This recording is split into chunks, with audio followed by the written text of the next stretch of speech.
Thanks for being here on Revenge Argon. Today's revenge story takes place in Seattle. My name is Emma Walker. I'm 23, and the night everything cracked open started with a single sentence. You're not going to that appointment? I was standing in the living room, clutching my phone, staring at the reminder for the doctor's visit I'd finally gathered the courage to schedule. Weeks of fatigue, pain, and the quiet fear that something was deeply wrong had led me to that one afternoon. Before I could even breathe, my sister stormed in, glitter in her hair, costume hanging perfectly, eyes blazing with entitlement I'd grown up tiptoeing around. "You're coming to my show," she spat, like it was a fact of nature. I kept my voice low and even. "I already booked a doctor's visit. It took me months to get this slot. I'm not canceling." For a heartbeat, the room went dead silent. Then a glass exploded against the floor, shards skittering past my feet. Her shout followed, sharp and vicious. "You're not going anywhere!" My parents rushed in, taking in the broken glass, my sister's shaking shoulders, my rigid posture. They didn't ask what happened. They didn't ask how I felt. "Why are you making trouble on her big night?" My dad snapped. "Your little health scare can wait. Her future can't." My mom folded her arms, her stare ice cold. "Stop being dramatic. Your sister's show matters more than some appointment." In that moment, something inside me twisted so hard it nearly snapped. Why was my health always the first thing sacrificed on the altar of everyone else's dreams? I swallowed, forcing my voice not to shake. If I don't take care of myself now, there might not be a future for me at all. No one moved. No one softened. I stepped back from the broken glass, from their expectations, from the version of myself that always surrendered. I walked out of the room quietly, but what shattered that night wasn't just a glass. It was the last bit of blind loyalty holding me in place, and they had no idea how much their world was about to change. Before I tell you what they said next, and how everything they depended on started to fall apart after I walked out, tell me, what time is it for you right now, and where are you watching from? I'm curious to see how far this story about family, health, and hard choices will travel. Back in my room, the echo of breaking glass still rang in my ears, but anger had settled into something colder, sharper. I sat at my desk pretending to touch up a painting while my hands trembled over the palette. The notification for my appointment blinked again on my phone like a tiny lifeline. For years, I'd been the one running lines with my sister, sewing last-minute costumes, fixing her makeup, holding her emotional breakdowns together before every performance. Tonight, I was supposed to be the quiet shadow in the wings again, but I couldn't shake the throbbing in my side or the way my body had been begging me to slow down. A knock sounded on my door, short and impatient. Before I could answer, the handle twisted, and my sister's silhouette filled the frame, followed by the distant murmur of my parents downstairs. "Are you seriously still going to that appointment?" she demanded. "Do you even care what this show means?" I stared at the glittering clutch sitting on my bed, the one I usually packed with her backup USB, sheet music, and emergency makeup. I'd already slipped the tiny USB drive with her show tracks into my own pocket when I came upstairs, more out of instinct than intention. "I care," I said slowly, standing up. "But I care if my body is falling apart too. I've been dizzy for weeks. I can barely sleep. Something's wrong." She rolled her eyes, frustration twisting her features. "You're just looking for attention. You always pick the worst time to be sick." Was it really so hard for them to believe this wasn't an act? That my pain wasn't a prop in their show? "When have I ever asked you to skip anything for me?" I countered. "You want me in the audience. You want me backstage. You want me fixing everything when it goes wrong. But the second I ask for 1 hour to take care of myself, I'm selfish?" Downstairs, I could hear my parents talking about call times and guests, not once mentioning my appointment. The same script we'd always followed. Her first, me, last. The knot in my chest tightened until it burned. I grabbed my bag and slid my phone inside, feeling the small, hard shape of the USB at the bottom. I hadn't decided yet what I was going to do with it, but I knew one thing. I wasn't spending another night cleaning up their chaos while my own body begged for help. I sent a quick text to Mia. Can we meet? I think I'm about to do something my family will never forgive. As her typing dots appeared, I glanced at the time. The clock was ticking toward my appointment, and for once, I wasn't the one running late for everyone else's dreams. The cafe near the park had always felt like neutral ground, a place where no one knew me as the less talented sister, just a girl with paint under her nails and a sketchbook in her bag. When I pushed open the door, the smell of coffee and warm pastries hit me, wrapping around the panic in my chest like a soft blanket. Mia was already there, waving from a corner table, concern etched across her face even before I sat down. You look like you just walked out of a war zone, she said quietly. I let out a humorless laugh.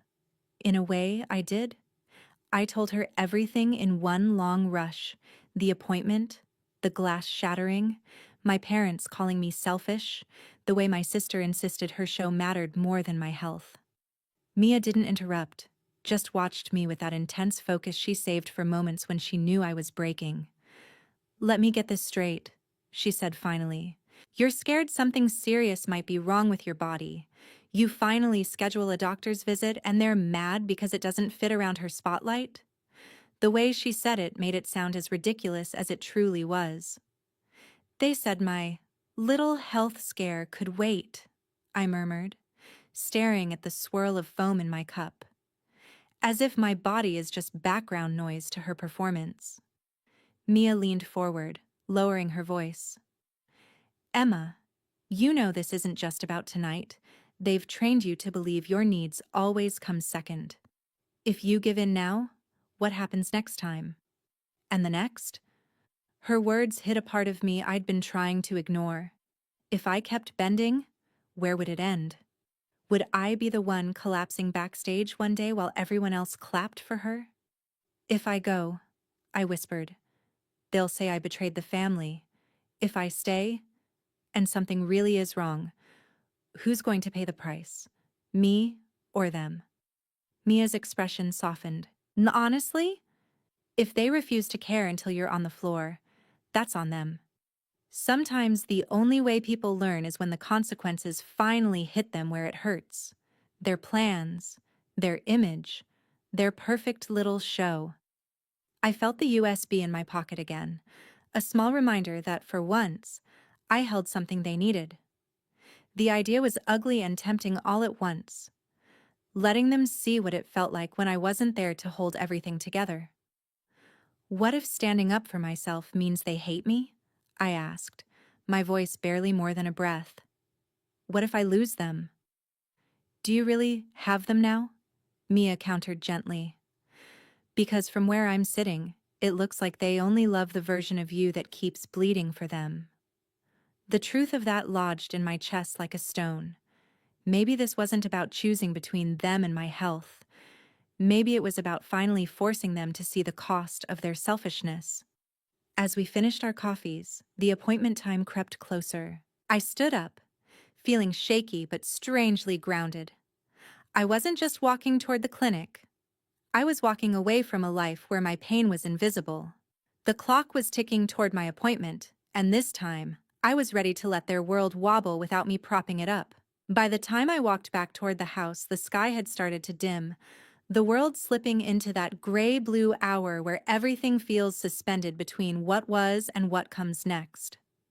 My phone had filled with messages, my sister asking where I was, my mom sending passive-aggressive reminders about the show, my dad demanding I stop overreacting and come home to help. I muted the group chat without replying. For once, they could feel what it was like to need me and not get an instant response.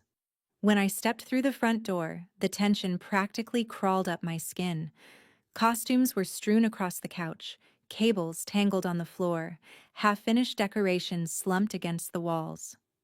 The chaos they usually dumped on me to fix was now spilling over every surface. My sister spun around when she saw me. "Finally," she snapped. "The sound tech just messaged. He needs the backup tracks and I can't find the drive. Did you move it?" My fingers brushed the USB in my pocket. I kept my face neutral. "I told you earlier, I have a doctor's appointment. I'm leaving soon." "You still on about that?" My dad cut in from the hallway, his expression a mix of irritation and disbelief. "We talked about this. Your sister has an important night. Are you really going to walk out on her?" Heat flared in my chest, but this time it wasn't just rage, it was clarity. "I'm not walking out on anyone," I replied. "I'm going to a medical appointment because my body is screaming that something is wrong. I've been faint, exhausted, in pain, and no one here has asked a single real question about it. All you care about is her show." My mom folded her arms, her lips pressed thin. "You're exaggerating. You've always been sensitive. You can reschedule." "It took me months to get this slot," I shot back. "You didn't even ask what the doctor is checking for." For a fleeting second, something like worry flickered in her eyes, but it vanished as quickly as it came. "We can't just cancel the show because you've decided to be dramatic," she insisted. My sister stepped closer, voice low and venomous. "If you leave, don't bother coming to any of my performances ever again. You're supposed to be there for me." That was the core of it, wasn't it? I was supposed to orbit her. Forever. "I've been there for you," I said quietly. "Every opening night, every rehearsal meltdown, every forgotten line. But tell me something. Have you ever skipped anything important for me?" No one answered. The silence was its own confession. "You're really choosing some appointment over your own family?" my dad demanded. "No," I replied, feeling something solid lock into place inside me. "I'm choosing not to abandon myself anymore." Their faces hardened, a wall I knew I couldn't climb. Maybe I didn't need to. Maybe it was time to stop begging for space in a house built around someone else's spotlight. I adjusted the strap of my bag, the USB still tucked safely away. If they wanted their perfect night so badly, they could figure out how to keep it running without the person they'd treated like a backstage prop. With a surge of courage pulsing through me, I turned toward the door, ready to let their choices finally catch up with them. The hallway felt narrower than I remembered, like the house itself was trying to press in and keep me from leaving. Family photos lined the walls in mismatched frames. Birthdays, holidays, school events. In almost every one, my sister stood front and center, smiling confidently, while I hovered near the edge, slightly out of focus, filling empty space. It struck me, in a bitterly funny way, that those photos were the perfect metaphor for my role in this family, present but peripheral, necessary but never highlighted. My fingers grazed one frame as I passed, a picture from years ago, my sister in a ballet costume, my parents beaming on either side of her. I was in the background, hair in a messy bun, still in jeans and a paint-splattered t-shirt, holding a garment bag and a water bottle. I remembered that day with sharp clarity. Her shoes had broken right before the performance, and I'd sprinted across town to buy a new pair. No one had thanked me. They'd just said, "Good thing Emma was here," like I was a fire extinguisher pulled off the wall in an emergency. My dad's voice snapped me back to the present. "Emma," he barked, footsteps heavy behind me. "Don't walk away from this conversation." I stopped at the front door, my hand curling around the handle. My heart was hammering so loud I could hear it in my ears, but underneath the panic was something new, a thin, trembling line of resolve. I turned slowly to face them. All three of them stood in the entryway. My dad with his arms crossed, my mom with her lips pressed into a tight line, My sister still half in costume, eyes wide and glassy with indignation. If you walk out now, my dad said, don't expect us to be waiting with open arms when you come crawling back. You're choosing to burn this bridge. I'm not burning anything, I replied. I'm just refusing to set myself on fire to keep everyone else warm. My mom scoffed, the sound sharp. You've become so dramatic, she said. All this talk about sacrifices and pain. You're blowing everything out of proportion. Am I? I asked. My voice shook, but I didn't soften it. Because from where I'm standing, I see a girl who's been dismissed every time she said she was tired or dizzy or hurting. I see a family that only pays attention when she's useful. I see a house where events and performances and appearances matter more than the fact that someone living here might be seriously ill. If that's dramatic, then maybe the reality is worse than I thought. My sister stepped forward, her eyes shining, not with tears of empathy, but with wounded pride. You think you're the only one who sacrifices anything? She shot back. Do you know how hard I've worked for this? The hours of rehearsals, the auditions, the rejections? This show is finally my chance to prove I'm not just some small-town performer, and you're ruining it because you want everyone to panic over your mysterious illness. The way she said, mysterious illness, with air quotes in her tone, made my stomach twist. You're right, I said quietly. You have worked hard, I've seen it. I've helped you through it. I've been there for every late-night breakdown, every costume emergency, every time you thought you weren't good enough. I'm not saying your effort doesn't matter. But why does your hard work erase my right to be scared for my own health? Why does your dream mean my pain has to wait? Because tonight is important, she insisted, as if that were the most obvious thing in the world. There will be agents there, people with connections. You walking out and sabotaging the show makes me look unprofessional. It makes our family look unreliable. There it was again, the word sabotaging, like I was the one who'd thrown glass, like I was the one demanding someone else ignore their health for my benefit. You're worried about how you look, I said slowly. I'm worried about whether I'm sick. My dad pinched the bridge of his nose, exasperated. We've heard enough, he said. You're not dying. You're not on your deathbed. You're going to a routine appointment with some tests. That's all. You're acting like this is a matter of life and death to justify abandoning your family when they need you. I stared at him, the breath catching in my throat.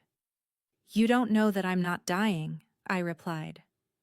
And the fact that you're so confident about something you know nothing about is exactly why I don't trust your judgment on this. You're not a doctor. You haven't asked about my symptoms. You haven't listened. You just decided it's not serious because acknowledging the possibility that it might be would inconvenience you. My mom's eyes glistened for a moment, but instead of letting whatever feeling was behind that show, she swallowed it down and said, You're twisting our words. We just don't want you catastrophizing. You have a tendency to blow things out of proportion. You've always been sensitive. The word sensitive landed like a familiar insult. Sensitive when I cried as a kid because my stomach hurt. Sensitive when I complained about headaches that wouldn't go away. Sensitive when I said I felt overshadowed, unheard, small. Maybe I am sensitive, I said. Sensitive enough to feel when something's wrong inside my own body. Sensitive enough to know when I'm being treated like a tool instead of a person. Sensitive enough to finally stop pretending it doesn't hurt. My sister's phone chimed again. She glanced at it, then looked back at me, panic bleeding into fury. The organizer wants to know what's going on, she hissed. He says if we can't get the track sorted, they'll have to cut my second number. Do you even understand what that means? This could ruin future opportunities. This could follow me. You know what else could follow someone? I asked softly. The guilt of knowing they guilted their own sister into skipping a potentially life-saving appointment. Imagine if the doctor told you months from now that they could have caught something earlier, but she didn't come in because her family convinced her a show was more important. Would you be able to live with that? For the first time, genuine fear flickered across her face. But it wasn't for me. It was fear of being blamed. Fear of looking like the villain in someone else's story. "You're manipulating," she whispered, "trying to make me feel guilty to justify what you're doing." I almost laughed, but the sound died in my chest. "I don't have to make you feel guilty," I said. "Your own conscience will do that if you ever decide to listen to it." My dad took a step closer, lowering his voice like he was delivering some final decree. "This is your last chance," he said. "You hand over that USB, you stay and help us get through this night, and we'll talk about your appointment afterward. Maybe we'll even go with you next time. But if you walk out now, you are making a choice to put strangers and doctors ahead of your own blood. And don't expect there to be no consequences." A chill ran through me. There it was, plain and simple. Their love was conditional. It depended on my cooperation, my compliance, my willingness to erase myself for their convenience. "You keep talking about consequences," I said softly. "But the only consequences you seem afraid of are the ones that affect your reputation, her performance, your image as supportive parents. What about the consequences to me if I ignore this? If my body is screaming and I tell it to shut up because my family thinks I'm being dramatic? Whose job is it to live with that outcome? Yours or mine?" No one answered. The silence was suffocating. Somewhere in the back of the house, a timer beeped in the kitchen, then went quiet when no one turned it off. I looked at each of them, one by one, memorizing their faces in this moment. My dad's stubborn anger, my mom's brittle denial, my sister's frantic desperation. For years, I'd believed that if I just explained myself better, if I just found the right words, they would finally understand. But maybe understanding wasn't the problem. Maybe they understood just fine and simply didn't care enough to change. I straightened up, fingers tightening on the door handle. "I'm going to my appointment," I said, the finality in my own voice startling me. "You can call me names.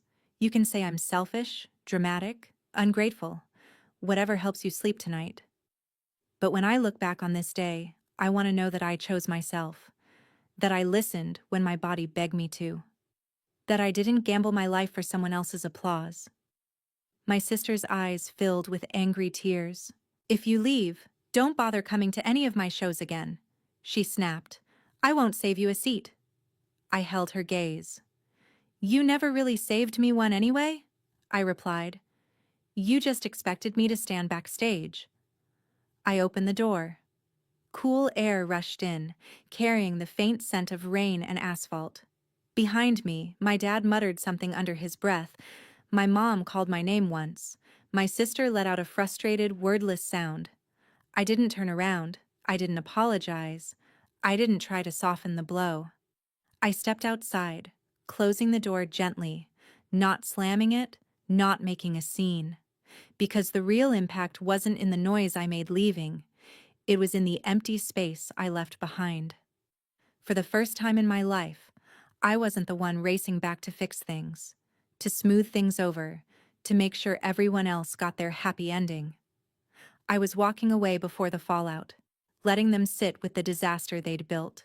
I had finally spoken my truth. And this time, I wasn't staying to absorb the consequences for everyone else. I was letting them feel what it was like when the person they treated as a prop decided to exit the stage. The evening sky outside had deepened into a dark velvety blue by the time I reached the park again, streetlights flickering on one by one like quiet witnesses. I sank onto a bench, my bag beside me, my phone face down for a moment of silence that felt almost sacred. Then the vibrations started, one after another. Calls, messages, notifications stacking up so fast the screen looked like it was glitching. I flipped the phone over. Missed calls from Mom. A string of furious texts from my sister. "Where is the USB?" They're asking for the tracks. If you're doing this on purpose, you're evil. Another message from my dad. You've embarrassed us. People are asking where you are. Pick up the phone. A strange, bitter satisfaction stirred in my chest. For the first time, they were the ones scrambling, panicking, trying to fix a disaster without me. Was this what they'd feel every time they left me alone to manage my pain in silence? Was this what it took for them to realize how much they'd been taking from me? Mia's name lit up on the screen next. How did it go? She wrote.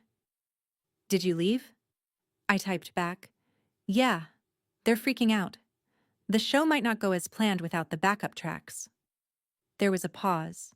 Then her reply. Good. Maybe they'll finally learn what happens when they treat the person holding everything together like she's disposable. I leaned back against the bench, staring up at the faint glimmer of stars fighting through the city lights. Do you think I went too far? I asked her. Do you think I crossed a line by not saving them this time? She answered almost immediately. Emma, you didn't break anything. You just stopped being their bandage. If they're bleeding now, it's because they kept cutting you and expected you not to notice. Her words settled over me like a heavy truth. Maybe this wasn't revenge in the dramatic movie-style sense. Maybe it was just balance. A shift in gravity after years of being tilted their way. The next morning came too quickly. I hadn't slept much, my mind replaying everything. The glass, the shouting, the way my sister's voice shook when she realized I wouldn't fix the crisis for her.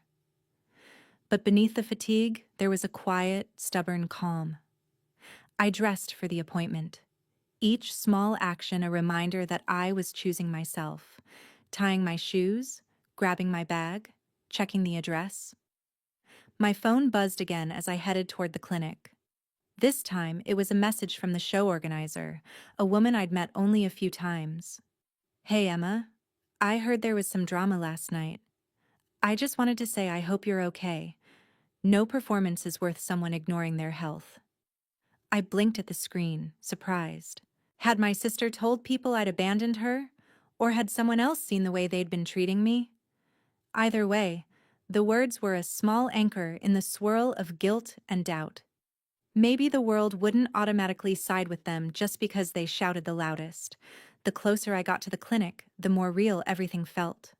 What if the tests showed something serious? What if this appointment confirmed my worst fears? But another question cut through the fog, sharper and more important. What if I had stayed home, skipped this visit, and let my body keep screaming in the background while I clapped for someone else's dream? Would they have cared then, when it was too late? As the clinic came into view, I tightened my grip on my bag. I couldn't control whether my family would ever understand, whether they would feel remorse or just resentment. But I could control this. I was showing up for myself. I was choosing my life over their comfort.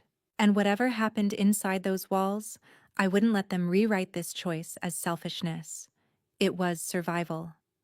I walked through the doors, ready to face answers I'd been too scared to ask for, and for the first time, I didn't look back to see if anyone was following.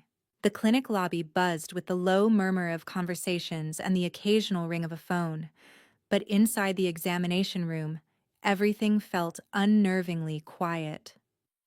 I sat on the paper-covered table, feet dangling, fingers twisting the edge of my sleeve as I tried to slow my breathing. The sterile scent of antiseptic filled the air, wrapping around my nerves like a tight band. When the doctor walked in, Dr. Collins, according to the badge, her calm expression eased a fraction of the tension, but not nearly enough. Emma, she said gently, glancing over my chart, you mentioned fatigue, pain, and some unusual bleeding, right? I nodded, my throat suddenly dry. Saying it out loud, listing the symptoms one by one, made it all feel heavier, more real. For months, I'd minimized everything, telling myself I was just tired, just stressed, just overreacting. Words my family had drilled into me until I almost believed them. Now, under the bright white light of the exam room, there was no way to pretend anymore. After questions, examinations, and what felt like an endless list of tests being ordered, Dr. Collins sat down in front of me, her expression serious but kind. "I'm not going to sugarcoat this," she said softly. "There are some things we're concerned about. We need to run more tests to rule out anything serious, including potential cancer. The sooner we do this, the better your chances if something is wrong." The word cancer didn't just land, it detonated. For a second, all I could hear was the faint buzz of the fluorescent light above us. Cancer. The same appointment my family had called a little health scare. The same visit they'd tried to guilt me out of taking. My mind flashed back to the broken glass, to my sister screaming that I was ruining her big night, to my parents telling me I was selfish. If I had listened to them, if I had stayed, if I had put their comfort above the alarm bells in my own body, what then? Would they have still called me dramatic if the diagnosis came too late? My hands shook, but I didn't look away from Dr. Collins.